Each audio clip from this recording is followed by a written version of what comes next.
Nagtagumpay si Moira at Balahadya na mapasakamay nila ang 100 milyong ransom kay Don Pepe at bigo naman si RJ na mahanap ang kanyang ama sa basurahan.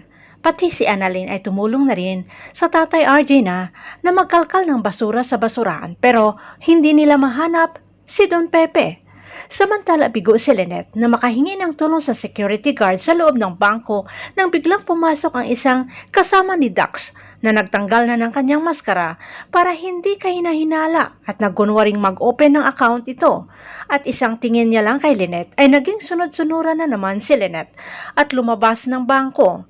Agad ibinigay ni Lynette ang na-withdraw niyang pera para pakawala na siya. Pero umiba na ang plano ng tauhan ni Moira at nakita na nga ni Lynette ang mukha niya. Kaya dapat ay dispatsahin na nila si Lynette. Pero dumating sila Dr. Enriquez at Dr. Minor at napansin ang kahina-hinalang taong kasama ni Lynette na nagpakilalang pinsan siya umano ni Lynette.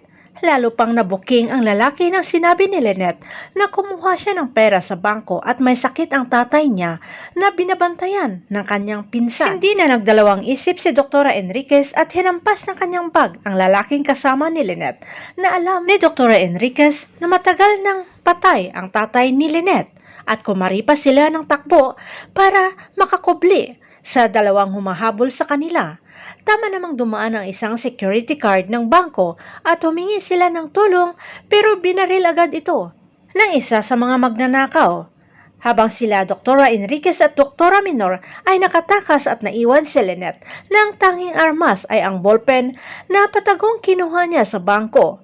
Makakaligtas kaya ang isang tatanga-tangang Lynette sa mga masamang tauhan ni Moira? Abangan na lang natin ang susunod na episode dito sa Abot Kamay na Pangarap.